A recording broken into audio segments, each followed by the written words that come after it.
नमस्कार, स्वागत है आपका कैपिटल टीवी में और मैं हूं आपके साथ वक्ता। यूपी में फिर से योगी आदित्यनाथ की सरकार बन गई। एक इतिहास बना है। 37 साल के बाद कोई पार्टी लगातार 2 बार चुनाव जीती है। यूपी की जनता ने भारतीय जनता पार्टी को प्रचंड बहुमत दिया है। 403 सीटों में से 270 सीटें बीजेपी जीत चुकी है। चुनाव से पहले तक मीडिया का एक वर्ग अखिलेश यादव को जिताने में जुटा हुआ था।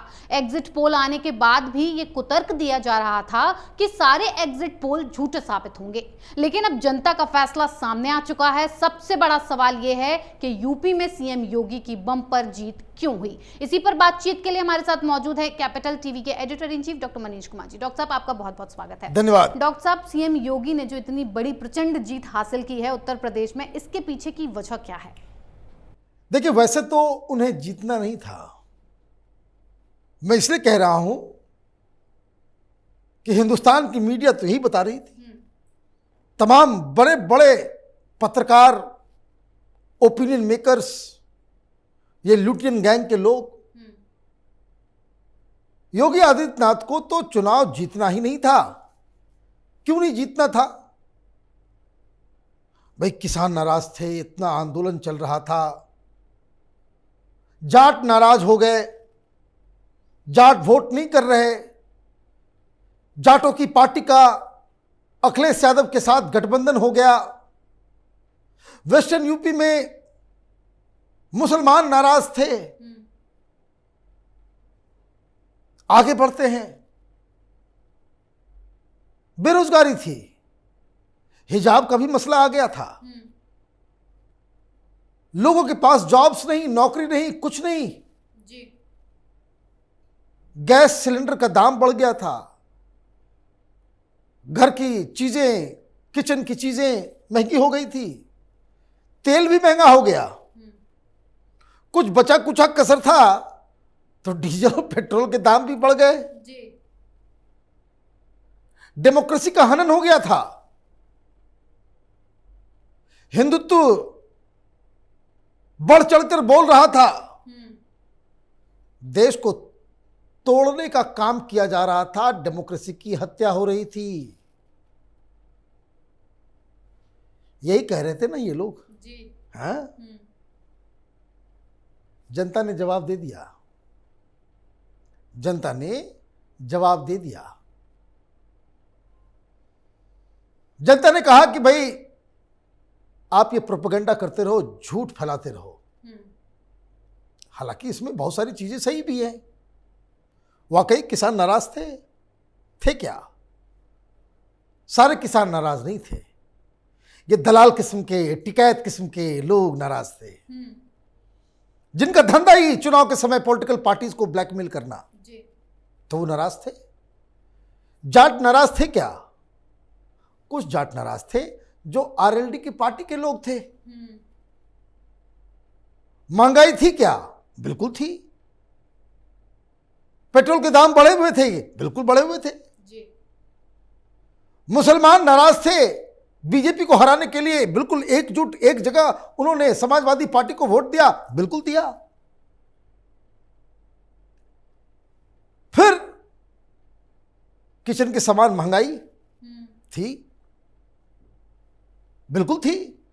नकारा क्यों जा सकता है? बिल्कुल ही नकारा जा सकता, सच्ची बात है। फिर उसके बाद पेट्रोल के दाम बढ़ गए, बढ़े या नहीं बढ़े? बिल्कुल बढ़े थे। बेरोजगारी थी, बिल्कुल थी। फिर भी जीत गए।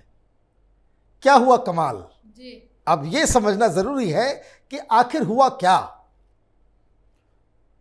2 फैक्टर्स, मतलब 2 अप्रोच, 2 चीज जो समझने की है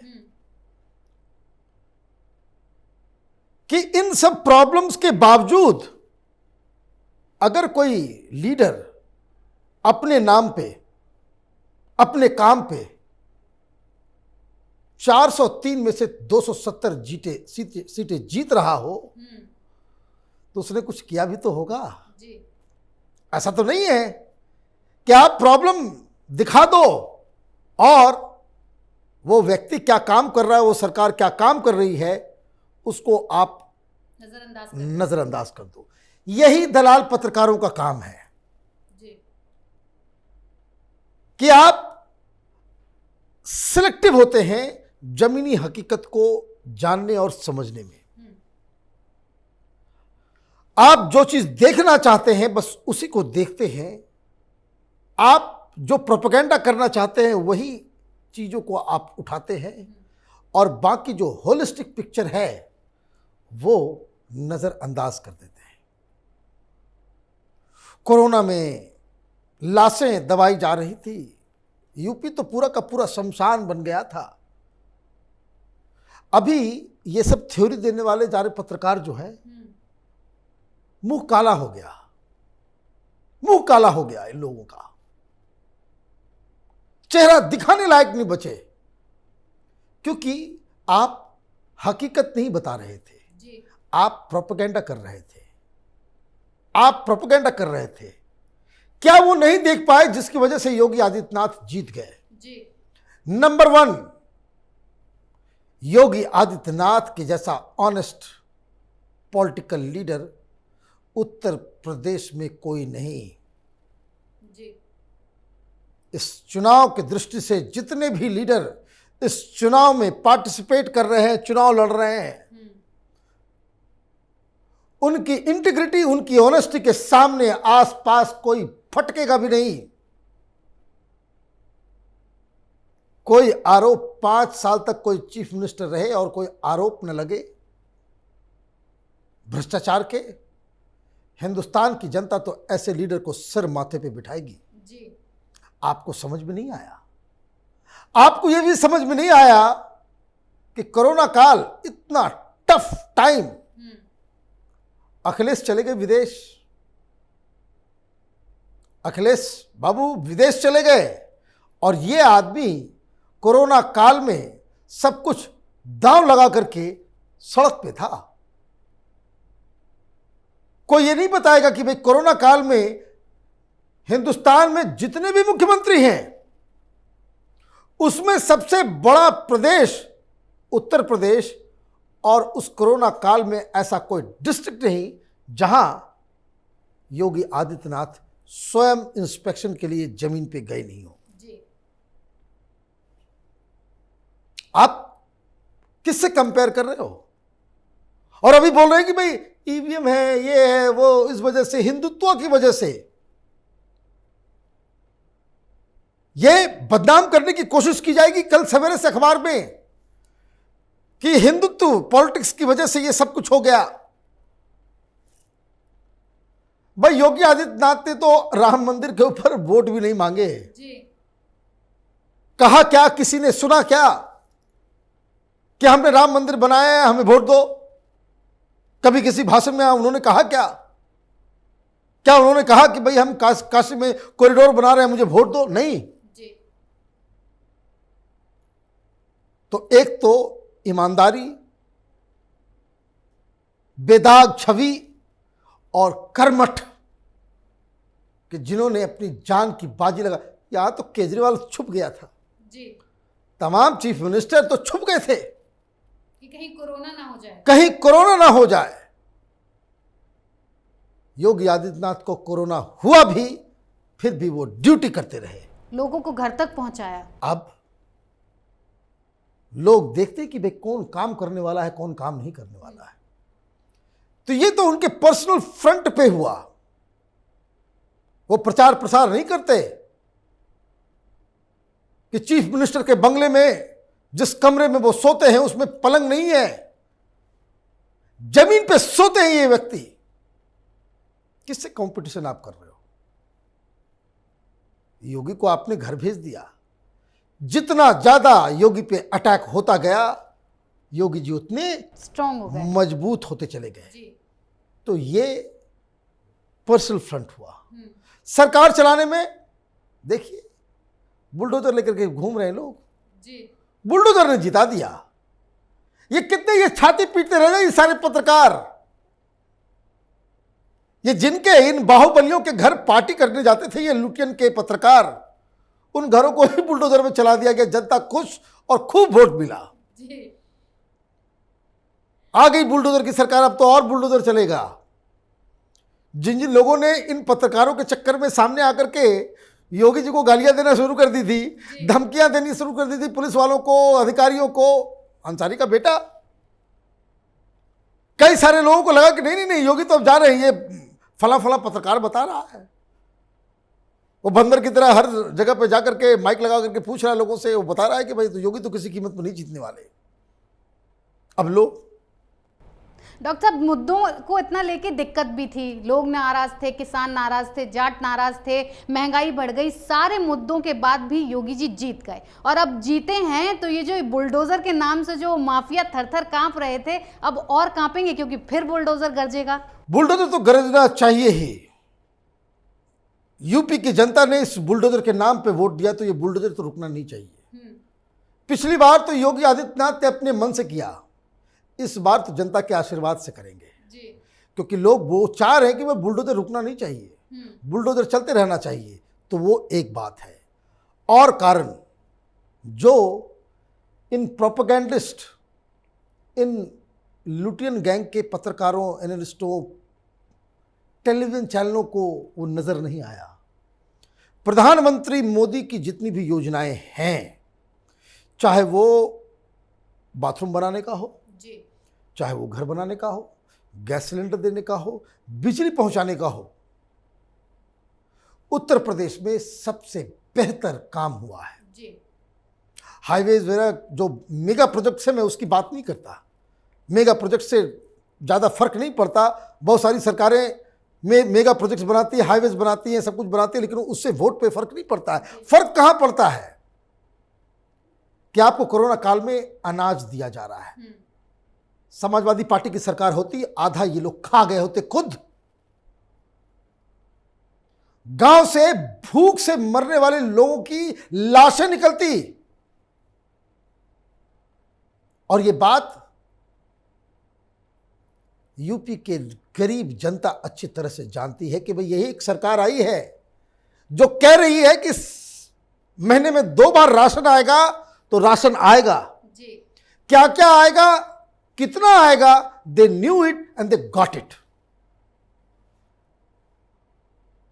वोट आप जाति के नाम पे ले जाओगे, जाति के नाम पे ले जाओगे, लूट खसोट करने वालों के को लोग वोट दे देंगे। ऐसे में पैसा ट्रांसफर होना है 2000 रुपए, तो बैंक में ट्रांसफर हो रहा है। कांग्रेस और समाजवादी जो पुराने, ये जो खुद को सोशलिस्ट और सेकुलर कहने वाली पार्टियां अगर होती और इस तरह का स्कीम चल रहा होता, तो राजीव गांधी ने जो पार्लियामेंट में बयान दिया था कि मैं 100 पैसे भेजता हूं तो 85 रास्ते में खत्म हो जाता है, सब दलाल खा जाते हैं, अधिकारी खा जाते हैं, नेता खा जाते हैं, 15 पैसा पहुंचता है। यहां 100 भेजा जाता है तो 100 सीधे लाभार्थी के बैंक में पहुंचता है। हार जाएगी। इस तरह से ट्रांसपेरेंट सरकार चलाने वाली, इस तरह से ट्रांसपेरेंट योजनाओं को जमीन में उतारने वाले चीफ मिनिस्टर हार जाएंगे। इन लोगों का दिमाग कहीं चरने चला गया है, दिमाग में लकवा मार दिया है।